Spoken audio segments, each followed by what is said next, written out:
Have you ever, really stopped to wonder why we raise our kids the way we do? What are those sort of hidden ideas, the foundational beliefs that shape how we parent, often without us even consciously thinking about them? That's exactly the kind of digging we're aiming for in this deep dive. We're looking into some of the core theories that have really shaped how we understand the relationship between parents and children. Right. Think of it as getting a look under the hood, at the ideas that influence so much of what we believe about raising kids. Okay. So our mission today is, well, pretty straightforward, but definitely vital to unpack these fundamental concepts, the real Okay. groundwork of parental influence. Hmm. Okay, let's get into it then.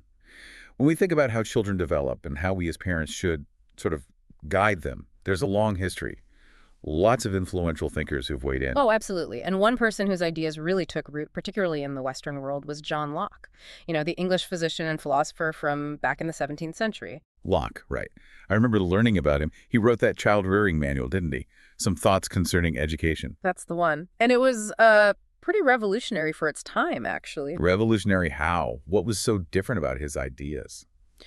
Well, one of his really core arguments was this idea of the child as a blank slate at birth, a tabula It's rasa. off the lick, okay. Yeah, and this was a major departure from the kind of common belief back then that children were born inherently flawed or, sinful. Right, so he rejected that. Completely. Instead, Locke proposed that a child's mind is essentially empty at birth, just waiting to be filled by experiences. So the environment, Yeah, that becomes the main thing, the primary sculptor of who a child turns out to be. precisely. Locke saw this immense power in the environment, how it shapes a child's development. He really believed in the need for early stimulation. Stimulation, okay. Yeah, emphasizing that what a child is exposed to in those early formative years has this profound impact on who they'll become. Locke's radical idea was basically the first big argument against inherent traits driving everything. It shifted the focus entirely onto the power you have as a parent to actively shape your child's mind. It's a viewpoint that honestly still fuels debates today about early education and environment. And he had some specific advice too, didn't he? For parents. Something about treating kids as more mature. You're right, he did. Locke really pushed for parents to encourage mature behavior, even from a young age. He had that famous line, something like, "The sooner you treat him as a man, the sooner he will begin to be one." Right, I remember that. His thinking was that by setting those expectations for mature conduct, parents could actually help their children develop those qualities faster. That must have felt quite different from the maybe stricter or even harsher ways people parented before then. Oh, definitely. And another key part was that Locke saw children as rational beings, capable of understanding reasons. Rational. Even young children. That was his view. And because of that, he argued that parents should primarily use reasoning and explanation with their children, instead of just relying on punishment or rewards to guide behavior. So talking it through rather than just dishing out consequences or treats. Exactly. The focus shifted towards fostering understanding, not just blind obedience. It really makes you think about our own views, doesn't it? Our fundamental beliefs about kids. Do we see them as naturally good, inherently difficult, or somewhere in the middle? And where do those core beliefs even come from anyway? That's a really crucial question for you, the listener, to consider. Our underlying beliefs about the basic nature of children, they inevitably influence how we approach parenting. It's definitely worth taking a moment to reflect on where your own deeply held views might have originated. Good point. Now, thinking about the parent-child bond, let's shift gears a bit. Let's talk about a more recent perspective, attachment theory. Ah, attachment theory. Yeah, Yeah, that one really focuses on that deep emotional connection, right? And the need for safety. exactly that. Attachment theory, which we mostly associate with John Bowlby and Mary Ainsworth, really centers on the infant's fundamental need for safety and security from their primary caregiver. Okay. And the central idea here is that the caregiver acts as a secure base for the infant. A secure base. What does that actually look like in, daily life? Well, think of it like a safe haven. When infants feel scared or upset or unsure, they naturally want to get close to their caregiver. Makes sense. Then once they feel safe and comforted by that contact, they then feel secure enough to sort of venture out and explore the world around them. That's how they gradually develop independence and competence. Okay, so how do parents actually become this secure base? What creates that? It develops over the first year or so. Caregivers establish this crucial role by consistently showing warmth and love and by being really attuned to the infant's signals. Their cries, their expressions. Exactly, their cues. And by responding promptly and effectively to their needs, whether it's for food, comfort, or just care. And crucially, it also involves helping the infant learn to manage their emotions when they are upset. Soothing them, helping them calm down. Yes, that co-regulation piece is key. And all this consistent, sensitive care, it builds a sense of trust in the child. Absolutely. Through these reliable, sensitive interactions, infants learn to trust. They learn that their caregiver will be there for them, that their needs will be met consistently. And this developing trust forms the very bedrock of what we call a secure attachment. And having that secure attachment early on, it has ripple effects later as the child grows. Oh, significant ones. A secure attachment in infancy really encourages a child to explore. It supports the development of their social skills, their thinking skills. It fosters that sense of self-efficacy, that I can do it feeling. Right. Confidence. Exactly. And it promotes the growth of autonomy as they get older. The implications really do extend well beyond infancy. In what ways, though? How does this early attachment actually impact older kids or even adults? Well, one of the key ways is that these early attachment experiences shape an individual's understanding of, well, how valued they are, and also how reliable and trustworthy other people are likely to be. Okay. Based on these really early interactions, children develop what attachment theorists call internal working models. Internal working models. Sounds a bit technical. It does, but think of them as like your child's early mental rule book about relationships. It helps them figure out who to trust, what to expect from others, how relationships generally work. So those early positive experiences, Mm-hmm. they create a kind of positive template for future relationships. Generally, yes, that's the idea. A secure attachment tends to lead to expectations of positive relationships later on, but it also works the other way.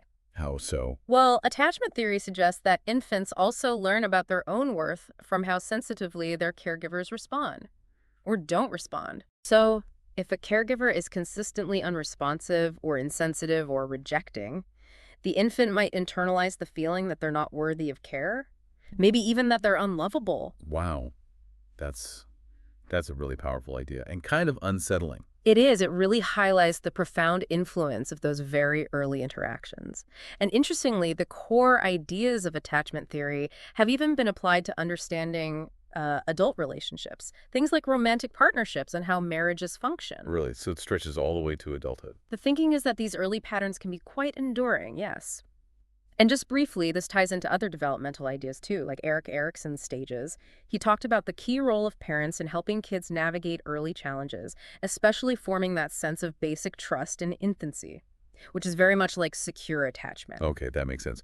So attachment theory is really focused on those internal feelings, the quality of the relationship, that sense of security, the inner world. Now let's think about a very different approach, behavioral theory. This feels like a completely different angle. It is a significant shift, yeah. Behavioral theory, which obviously comes from the behaviorist tradition in psychology, takes a very different tack.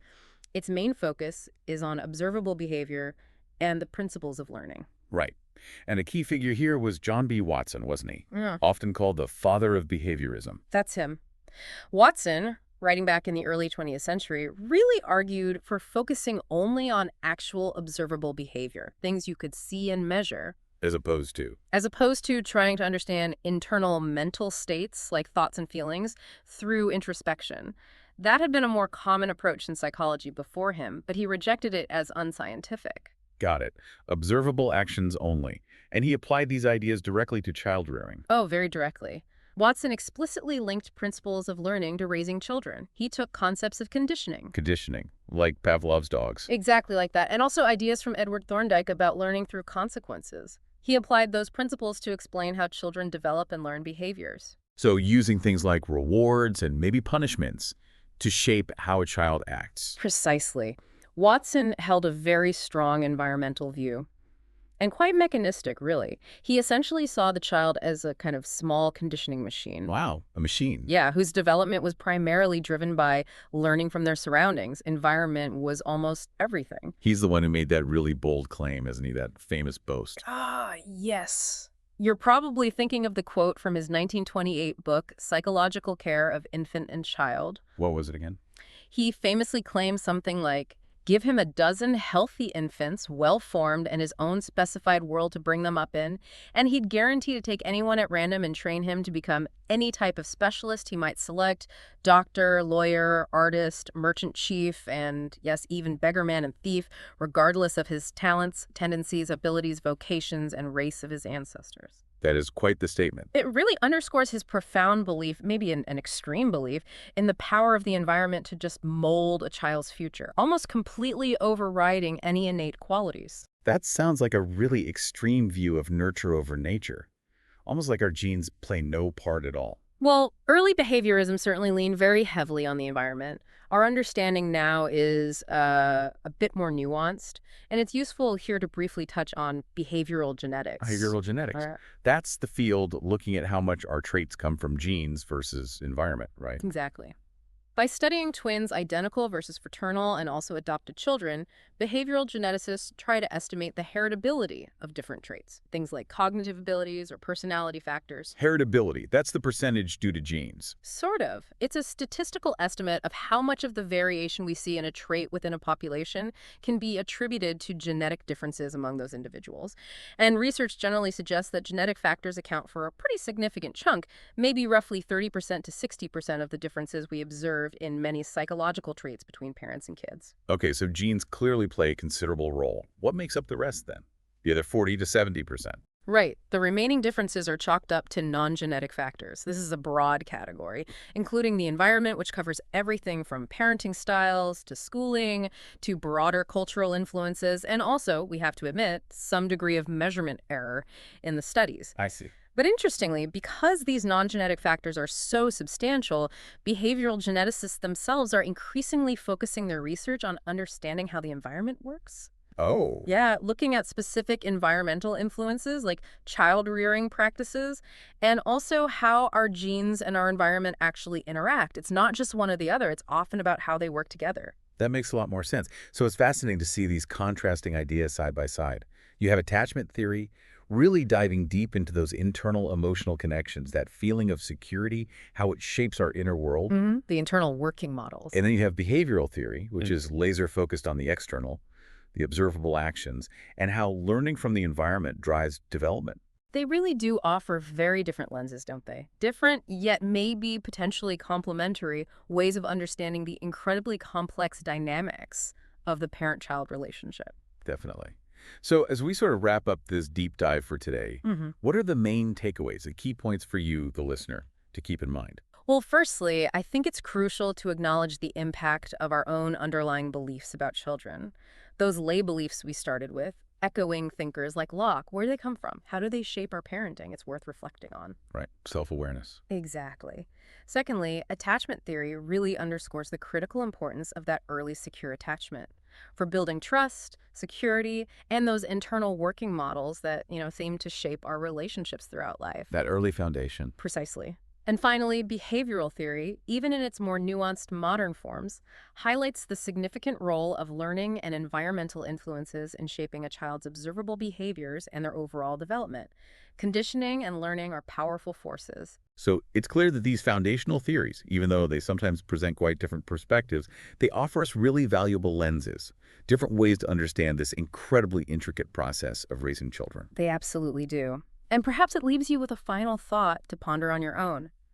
How do these different viewpoints, our ingrained beliefs, the emphasis on attachment and security, and the focus on behavior and learning, how do they actually manifest in the parenting practices we see all around us today? And maybe which of these perspectives resonates most strongly with your own understanding of how children grow and develop?